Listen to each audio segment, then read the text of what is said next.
Welcome back to the TheNeonArcade for some Cyberpunk 2077 news.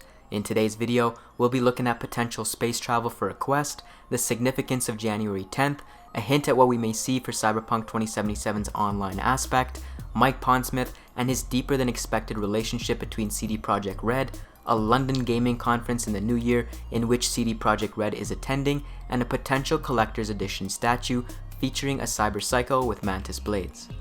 So first up, we have news from the pre-Cyberpunk 2077 E3 trailer era with some insider Cyberpunk information and rumors acquired by GameRant via GamePressure. In these rumors, it was noted by an insider that Cyberpunk 2077 will allow players to visit the moon for a fragment of the game.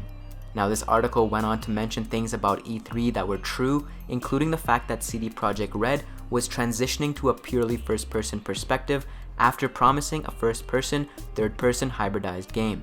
They also mentioned that movement abilities would be Titanfall-esque. Polish publication GRYonline also mentioned how Cyberpunk 2077 would have a significant presence at E3 with a trailer and a playable demo, which GamePressure echoed, but later added the fact that the gameplay demo would only be for journalists. At E3, these rumors became known as legitimate facts. The only thing that wasn't confirmed was the moon mission and space travel sections, but based on what we've seen, we can say that that piece of information, which was in the pool with all the other right predictions, is probably factual as well. In the E3 trailer, we can see a low-orbit spaceship in this particular scene as we look out the windows and see space and the topography and curvature of the Earth, as well as seeing Orbital Air in the gameplay demo. Orbital Air is a megacorporation originating from Nairobi, Kenya that specializes in cargo and passenger transport to Earth orbit and maintenance of commercial orbital facilities. We can see that these people, on what seems to be an Orbital Air flight, are involved in passenger transport. Next up, we have rumors from, again, pre-E3 times, where a Cyberpunk 2077 online multiplayer leak was floating around. In this leak obtained by SSS League in conjunction with the Mad Queen, it was noted that Cyberpunk 2077's online element, which is currently in research and development and being outsourced by Vancouver-based developer Digital Escapes, would be a large social hub. In the context of the lore, this makes sense as the afterlife in the world of Cyberpunk is a bar where mercenaries and fixers congregate. The player who plays as Mercenary V can take part in mini-games and social interactions via the social hub. This may be evidenced by this augmented reality pool game in the E3 demo, which happens to take place in a bar with a lot of seemingly mercenary-styled characters. This is also evidenced by job listings from CD Projekt Red in the past. These job listings were used for scouting out developers and employees precisely focused on seamless multiplayer design.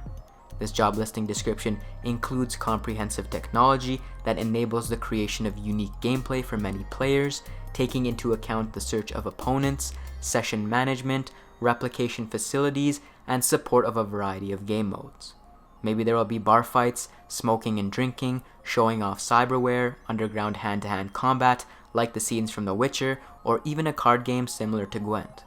They all fit the narrative with a massive social hub, making sense due to the density and large crowds of the world of Cyberpunk and having the player really feel like a drop in the ocean.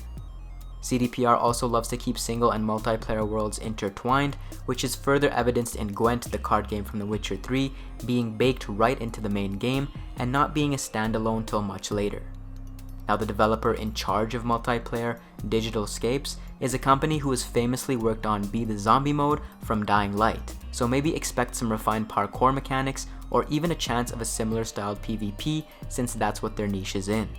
I doubt we'll be getting Be the Cyberpsycho mode, but think along those lines when it comes to similar multiplayer experiences.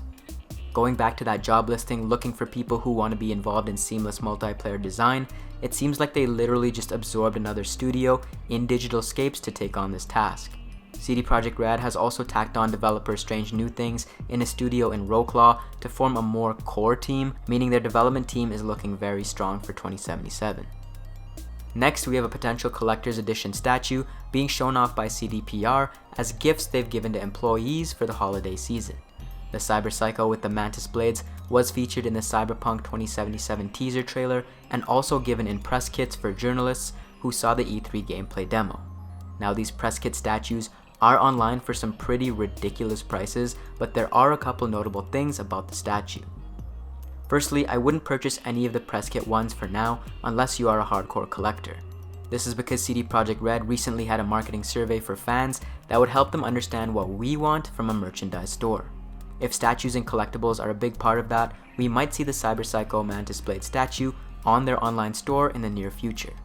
This is also an insight into what we can expect in the collector's edition of Cyberpunk if that comes out. The Witcher 3 had an awesome Geralt statue fighting a griffin, and while I'm pretty sure we won't see this exact cyberpsycho statue in a potential collector's edition, I can see it being similar or of the same quality. Minus the fact that Chick is cockeyed, which in my opinion throws the whole piece off. Next up, we have the significance of January 10th.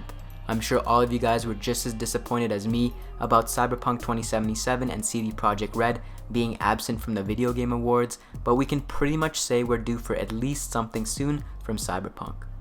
It's been 3 months since the gameplay demo, and if 2019 predictions for the release date are right, then we should be on pace for marketing to kick in. Now, January 10th, 2013 was the day the Cyberpunk 2077 teaser trailer was released, and January 10th, 2018 was also the day that Cyberpunk 2077 tweeted beep after a very long absence from social media. We had 5.5 months between that beep tweet and E3, but here's to hoping January 10th will be a fruitful day for Cyberpunk. Next up, we have PC Connect's London. PC Connect's London is a global PC games industry conference that takes place from January 21st to the 22nd. CD Projekt Red will make an appearance, with level designer Max Piers taking the stage.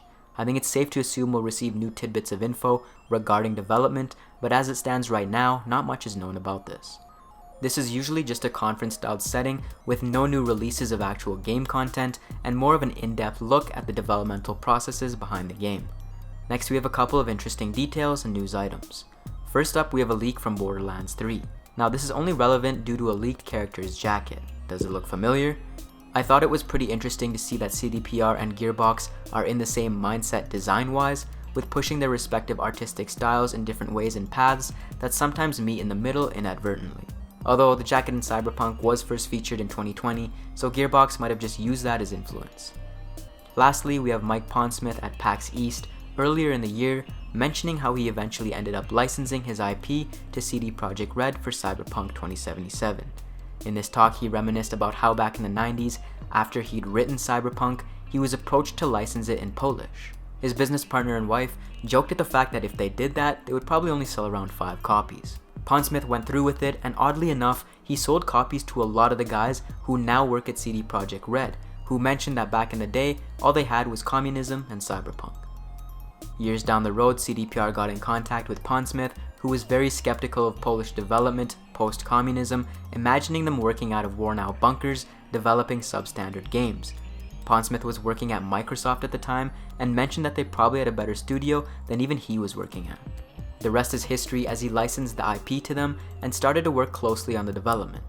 It really is a unique story about how deeply ingrained Cyberpunk is in CD Projekt Red, and that can only mean great things for us as consumers.